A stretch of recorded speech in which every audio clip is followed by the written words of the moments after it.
ఓం నమః శివాయ. ఓం నమో నారాయణాయ. నరదృష్టి నివారణ కాళభైరవాయ నమో నమః. ఓం కాళకాలాయ విద్మహే కాళాతీతాయ ధీమహి తన్నో నరదృష్టి నివారణ కాళభైరవ ప్రచోదయాతు. హరి ఓం. మా ఛానల్కి స్వాగతం. చూస్తున్న వీక్షకులకు, ప్రేక్షకులకు, ప్రియ కాళభైరవ భగవద్బంధులకి స్వాగతం పలుకుతూ, జ్యోతిష్య అభిమానులకు, సనాతన ధర్మ సంరక్షకులకు అందరికన్నా ముందుగా చైత్ర పూర్ణిమ శుభాకాంక్షలు. చైత్రమాసం అనగానే మనకు అందరికీ గుర్తొచ్చేది వేసవి కాలం. అంటే స్కూళ్ళు, కాలేజీలు అన్నీ అయిపోయి పిల్లలతో ఆటపాటల చేత అందరము ఆధ్యాత్మిక చింతనతో కూడుకున్నటువంటి మాసం కనుక వేసవి కాలంలో వీలైనంత వరకు మిట్ట మధ్యాహ్నం పూట బయట ప్రయాణాలు పెట్టుకోకుండా ఉండడం ఉత్తమోత్తంగా భావించగలగాలి. 1 ఏప్రిల్ నెల 2026 నుండి 15/4/2026 వరకు పుట్టినటువంటి వారందరికీ కూడా ముందస్తుగా జన్మదిన శుభాకాంక్షలు. గతంలో వివాహం చేసుకున్న వారికి వివాహ వార్షికోత్సవ శుభాకాంక్షలు. ద్వాదశ రాశుల్లో గ్రహ గమనాలను వీక్షింపచేద్దాం. మేషరాశిలో ఏడాది తర్వాత శుక్ర భగవానుడు సంచార స్థితి, 12 సంవత్సరాల తర్వాత దేవగురు బృహస్పతి మిథున రాశిలో సంచార స్థితి, 18 సంవత్సరాల తర్వాత సింహరాశిలో కేతు సంచార స్థితి, కుంభరాశిలో కుజుడు, బుధుడు మరియు రాహు సంచార స్థితి, 30 సంవత్సరాల తర్వాత మీనరాశిలో శని భగవానుడు, ఏడాది తర్వాత రవి భగవానుడితో కలిపినటువంటి శని భగవానుడు సంచార స్థితితో ద్వాదశ రాశుల్లో గ్రహ గమనాలు ఈ విధంగా ఉన్నాయి.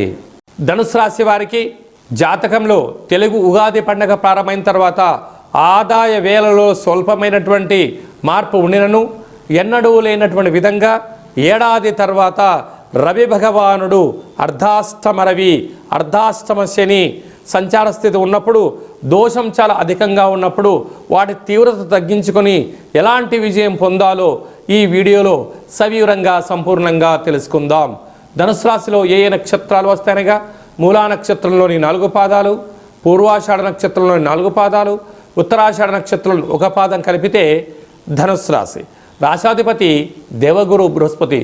వీరికి తృతీయంలో ఎన్నడూ లేని విధంగా రుణరోగ శత్రుకారకుడు కుజుడు, బుద్ధికారకుడు బుధుడు, వాస్తు నరదృష్టికారకుడు రాహు సంచారం చేసినప్పుడు బంధుమిత్రు స్నేహితులతో చాలా జాగ్రత్తగా ఉండాలని చెప్పి జ్యోతిర్విజ్ఞానం తెలియచేస్తుంది.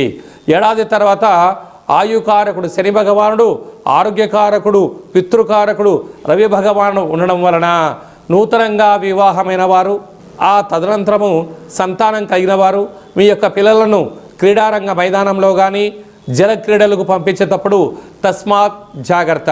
మీ జన్మ నక్షత్రం రోజున పూర్ణిమ అష్టమి తిథి యందున కోపతాపాలకు దూరంగా ఉంటూ మౌనమే శరణ్యంగా భావిస్తూ దేవతారాధన శ్రీరామరక్షగా భావించగలగాలి.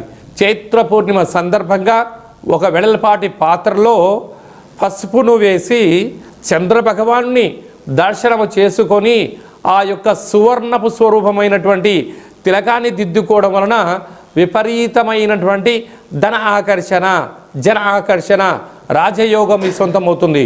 కాళాష్టమి సందర్భంగా మీరు ఎటువంటి పరిస్థితుల్లోనైనా కాళభైరవ స్వామికి స్మరణ, ధ్యానం అవసరం చెప్పి గుర్తుపెట్టుకోగలగాలి. ఏప్రిల్ నెలలో ప్రథమార్థంలో ముఖ్యమైన పండగల గురించి క్లుప్తంగా సవివరంగా సంపూర్ణంగా తెలుసుకుందాం.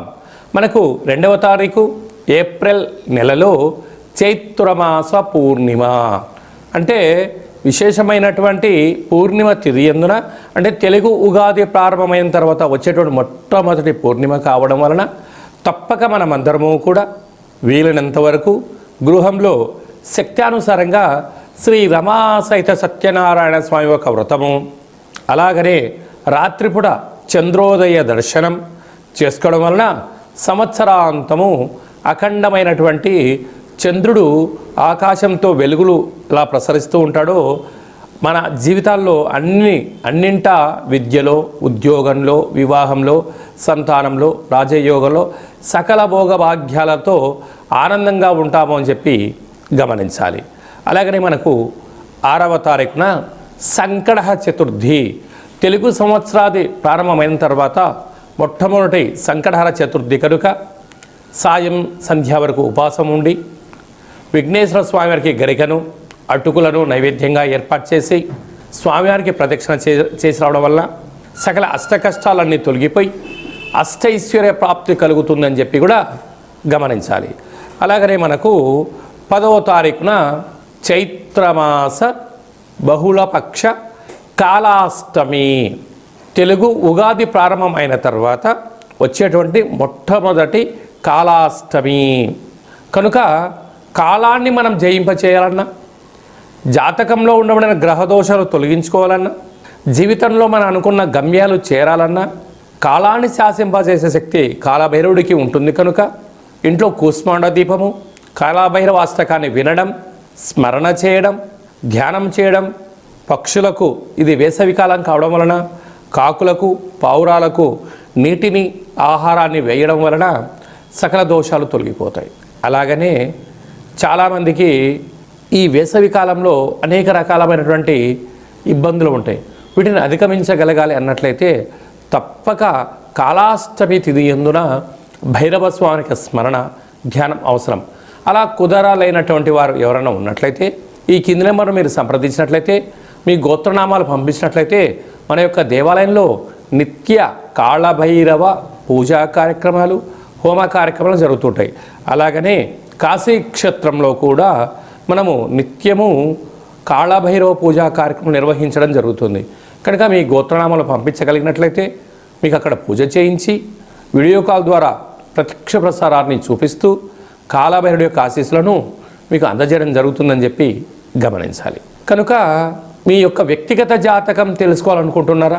మీ యొక్క పేరు, పుట్టినటువంటి తేదీ, నెల, సంవత్సరం, పుట్టిన సమయం వ్రాసి వాట్సాప్లో పంపించగలిగినట్లయితే 100 సంవత్సరాల జాతకాన్ని వ్రాసి పంపించి మీరు పుట్టినప్పుడు గ్రహ గమనాలు ఎలా ఉన్నాయి, ప్రస్తుతం ఎలా ఉంటున్నాయి, రాబోయే కాలంలో ఎలా ఉంటున్నాయి, ఈ తెలుగు ఉగాది పండుగ నుంచి ఆదాయ వ్యయాలు, పరిస్థితులు, ఎలాంటి కార్యక్రమాలు ఆచరింప చేయాలి, ఎలాంటి కార్యక్రమంలో మనం విజయం సాధించబోతున్నామో అన్ని విషయాలను మీకు సవివరంగా సంపూర్ణంగా తెలియజేయడం జరుగుతుంది.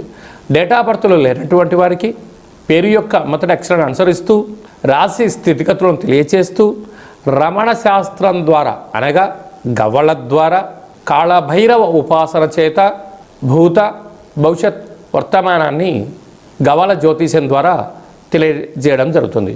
అందరికీ శుభాన్ని, ఐశ్వర్యాన్ని, ఆనందాన్ని చైత్ర పూర్ణిమ నుండి ఈ తెలుగు ఉగాది సంవత్సరం అందరూ అద్భుతమైన విజయాలు సాధించాలని కోరుకుంటూ మనసారా ఆశీర్వచనం. ఓం శతమానం భవతి శతాయు పురుష సతేంద్రియ ఆయుష్యేవేంద్రియే ప్రతిష్టతి ధనం ధాన్యం బహుపుత్రలాభం శత సంవత్సరం దీర్ఘమాయు సర్వే జనా సుఖినో భవంతు లోకా సమస్తా సుఖినో భవంతు సర్వం కాళభైరవ దేవతార్పణమస్తు. హరి ఓం.